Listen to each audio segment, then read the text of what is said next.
Tenemos en línea al licenciado Alejandro Pegoraro, que no es la primera vez que conversa con nosotros, por supuesto que es de la agencia, ¿no? La consultora Politicón está en Chaco, ¿no? Bueno, muchas gracias por comunicarse con nosotros. Hola, buen día, muchas gracias a ustedes.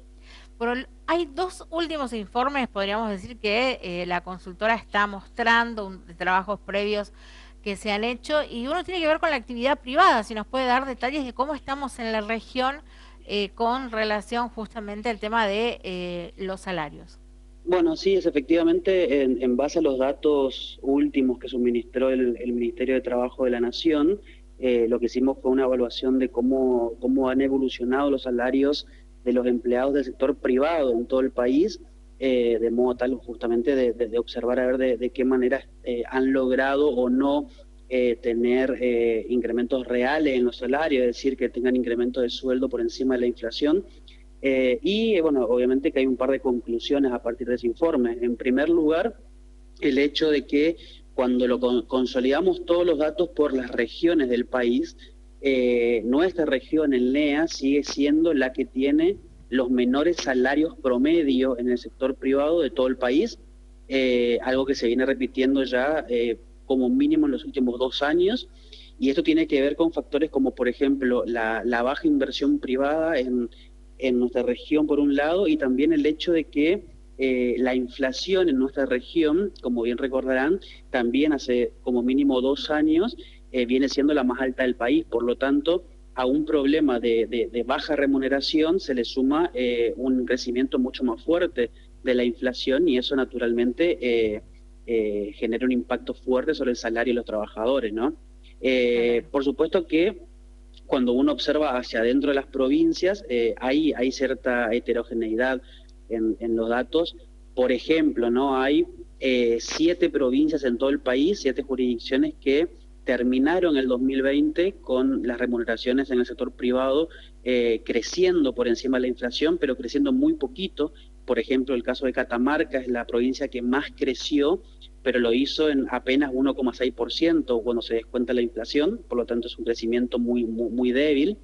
Y todo el resto creció hacia abajo, ¿no? Creció, por ejemplo, Jujuy creció 1%, Entre Ríos creció 0,4% y demás. Del otro lado tenemos a la gran mayoría de las provincias argentinas que han tenido, al igual que en el 2019 y en el 2018, una caída en el salario. Y ahí tenemos, por ejemplo, dentro de la provincia de la región, tenemos a Corrientes como la que menos cayó, cayó apenas en un 0,1%, pero después tenemos, por ejemplo, la provincia de Misiones que cayó 2,4%, en el caso de Formosa la caída fue del 2,8%, en el caso de Chaco fue el 3,5%.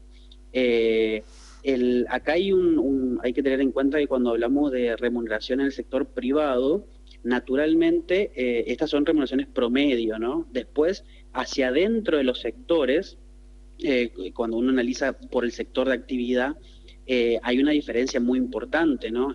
Por ejemplo, en el caso de Formosa, el sector financiero, es decir, los empleados que son, por ejemplo, bancarios o de algunas entidades que brindan servicios financieros, es el sector que tiene la mayor remuneración promedio en toda la provincia y que prácticamente cuatriplica a la remuneración promedio en el caso de finales del 2020, como te decía. Y después tenemos en el otro extremo, también siguiendo el caso formoseño particularmente, tenemos el sector que tiene los menores salarios promedio del sector privado, que es el de hotelería y restaurantes, por ejemplo, que tiene una remuneración promedio que es apenas de la mitad del salario promedio provincial general. Entonces hay mucha heterogeneidad hacia adentro de los sectores. Por supuesto hay actividades que pagan más y que pagan menos, ¿no? Pero como para resumir de alguna manera, la provincia del NEA, como decía en un principio, sigue teniendo la remuneración en el sector privado más baja, con el agregado este que decía del impacto de la inflación que genera por supuesto, un golpe muy fuerte al bolsillo de quienes vivimos en esta región. Y naturalmente en el 2021 hay una proyección, se espera que los salarios recuperen por lo menos un poquito el terreno perdido durante el 2020, a partir de mayor actividad económica y menores restricciones por la pandemia, ¿no? Así que de alguna manera el camino está trazado para que haya un pequeño crecimiento. Ahora, ese pequeño crecimiento, en el caso de que se dé tal cual como está proyectado, va a venir de alguna manera a intentar recompensar lo que se perdió en el 2020 y lo que se perdió una parte del 2019, pero va a llevar un tiempo, va a llevar un poco más de un año sin duda, poder recuperar salarios ya contemplando la pérdida de los últimos 3 años en general, ¿no? Claro. Así que el sector privado tiene de alguna manera el desafío de volver a crecer, no solamente en términos de empleo, sino también en términos de salarios, pero esto va a venir de la mano, por supuesto, de una mayor recuperación de la actividad económica en términos generales, y también va a depender mucho, por supuesto, de cómo va a evolucionar la situación sanitaria, que tenemos ahora, de alguna manera estamos un poco en vilo con la cuestión de la segunda ola y las nuevas cepas. Entonces, eso puede traer una nueva limitante al crecimiento del sector privado, pero en caso de que sorteemos esa situación con la mayor tranquilidad posible y sin tantas restricciones a la actividad, podemos pensar sí en 2021 donde se recupere por lo menos un poquito de lo que se perdió el año pasado. Claro. Alejandro, de lo que nos estás contando, ¿no? ¿Hay estudios anteriores sobre si siempre estuvo así o al menos de un tiempo a esta parte, con esta novedad para nosotros, digo, de los salarios en la región, ¿no? Bastante bajos. Sí, todo el año pasado nosotros relevamos, esta información se publica de manera trimestral. Sí. Entonces nosotros el año pasado, durante el 2020, hemos hecho el relevamiento de los 4 trimestres del año, y la situación se repite en todas. Y cuando hacemos una observación bastante general, digamos, hacia atrás, como te decía en un principio, ya como mínimo son 2 años consecutivos en donde el NEA, como bloque regional, tiene salarios los más bajos de todo el país, y en términos de variaciones de las provincias que componen nuestra región, se observa una situación bastante similar, van todos en caída, ¿no? La particularidad que se da dentro del NEA en este tema es que cuando vemos los salarios privados, los salarios promedio, mejor dicho, del sector privado, Formosa y Corrientes se disputan ahí el liderazgo regional, es decir, alternan quién tiene el salario privado más alto. Entre Corrientes y Formosa, Chaco está tercera cómodo y Misiones viene sosteniendo el menor salario promedio, salario promedio regional. ¿Cuál es la diferencia? En Formosa el mercado laboral privado es muy bajo, al punto que no llega a las 25.000 personas, por ejemplo, ¿no? En el caso, por ejemplo, Misionero, tiene un sector privado mucho más expandido que alcanza un poco más de las 100.000 personas, pero con salarios un poco más bajos. Entonces, de alguna manera se equilibra el alcance que tiene el sector privado en términos laborales en estas dos provincias como los dos extremos, ¿no? Claro. Y entonces, naturalmente, eso nos lleva a la conclusión de que el desafío que se plantea es que, bueno, que Formosa pueda tener un crecimiento sostenido del empleo, es decir, de la cantidad de puestos de trabajo en el sector privado, algo que naturalmente es difícil porque se requiere, por supuesto, de mucha inversión y mucha voluntad de las empresas para poder emplear gente y las condiciones, por supuesto, para eso. Y del lado misionero, el problema no es tanto la situación de los puestos de trabajo, que sí tiene margen para seguir creciendo, pero el desafío más fuerte hoy es empezar a incrementar aún más la actividad para poder mejorar salarios de toda la gente que está involucrada en esos sectores, ¿no? Claro. Y con relación al tema de la coparticipación, ¿cómo estamos con los envíos en la región? Bueno, marzo fue un muy buen mes en términos comparativos contra el año pasado, y acá hay que destacar 2 cosas. En primer lugar, ya son 8 los meses consecutivos en donde los envíos de coparticipación a las provincias tienen crecimientos por encima de la inflación, algo que es muy importante porque se venía de prácticamente 1 año y medio con caídas, ¿no?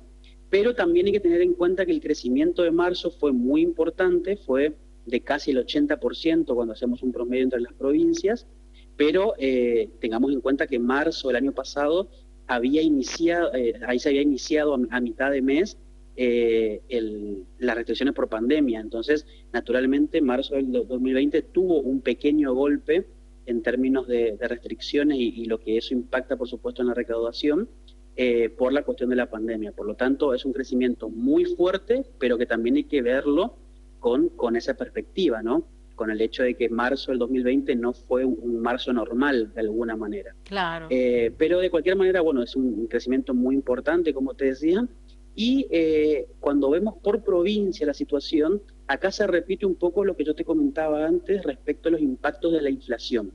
¿Por qué? Porque todas las provincias en términos generales tuvieron crecimientos nominales, es decir, medidos en pesos, sin contar los impactos de la inflación, bastante similares, ¿no? Entre el 77 y el 80% más o menos. Fueron muy parecidos los crecimientos. Ahora, cuando eso nosotros calculamos el impacto de la inflación por regiones, ahí vemos, por ejemplo, que las 4 provincias del NEA muestran los incrementos reales, es decir, ya con el impacto de la inflación descontado, los más bajos de todo el país. ¿Por qué? Porque naturalmente al tener un índice inflacionario mucho más alto que el resto de las regiones, el crecimiento real de los recursos, el valor real de los recursos cae, por supuesto, ¿no?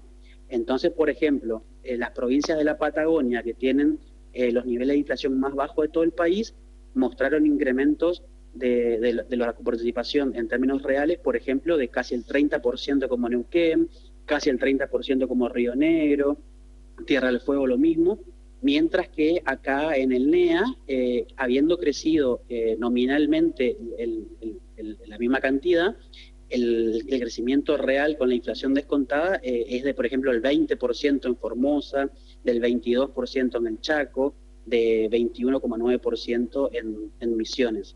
Entonces vemos justamente cómo el impacto de la inflación regional también le quita un poquito de valor al dinero, pero de cualquier manera, pese a estas diferencias, como te decía en un principio, fue un mes que tuvo incrementos tales que le permiten a los gobiernos también tener como cierta tranquilidad en las cajas provinciales y cerrar un primer trimestre del año en el cual los envíos de coparticipación han tenido crecimiento bastante importante. Marzo fue el mejor de todos, pero enero y febrero también habían crecido, y de alguna manera, bueno, se robustecen de alguna manera las cajas provinciales como para hacer frente a los desafíos del año en términos presupuestarios. Claro, Alejandro, gracias por la comunicación. Por ahí una picardía no preguntarte, digo, para el cierre, cómo está Chaco hoy por hoy con el tema de los cuidados. ¿Y la cuestión sanitaria? Claro, sí, sí. ¿Cómo se Y, vive en estos días? y bueno, acá estamos todavía como la expectativa de qué nuevas medidas se van a tomar. Claro. La realidad es que en términos generales hay todavía, ¿no? Por supuesto, una cantidad importante de casos diarios confirmados de contagios que se mantiene estable. Por suerte todavía no pegamos ningún salto, pero sigue siendo, por supuesto, importante. Un poco está el aire de la incertidumbre, ¿no? De no saber qué va a pasar, por un lado, con el tema de las restricciones, y también por otro lado porque tenemos fronteras cercanas en donde hay casos, por ejemplo, con la nueva cepa. En Corrientes hubo una, en Formosa ayer se confirmó también una, y entonces el sistema sanitario de alguna manera está como expectante de qué va a pasar y de qué manera se podría o no agravar la situación. Así que por lo menos el mensaje sigue siendo que nos cuidemos, Claro, sí, por supuesto que hay restricciones de circulación que son muy livianas, por supuesto, ¿no? Pero bueno, hay prohibición de circulación después de la medianoche, por ejemplo, y un par de medidas así. Y bueno, un poco la expectativa de ver qué puede pasar en el futuro más cercano. Bueno, gracias por la comunicación, que tengas un buen día. Por favor, gracias a usted, hasta luego. Bueno, Alejandro nos comentaba, nos daba los detalles sobre, bueno, cómo están hoy por hoy en Chaco, con estos informes que tienen que ver con la región, con el tema de los salarios, con el tema de la coparticipación, es lo que se envía desde el Gobierno Nacional a las provincias. Tan mal no les ha ido, nos decía, en este último trimestre a las provincias justamente de esta zona que nosotros integramos, al igual, pero con el caso de cuánto se paga por empleo privado, no más de 25.000, nos decían los puestos que tienen entendido, se dan aquí en Formosa, con índices muy bajos, de acuerdo a lo que se está pagando a comparación de otros puntos del país.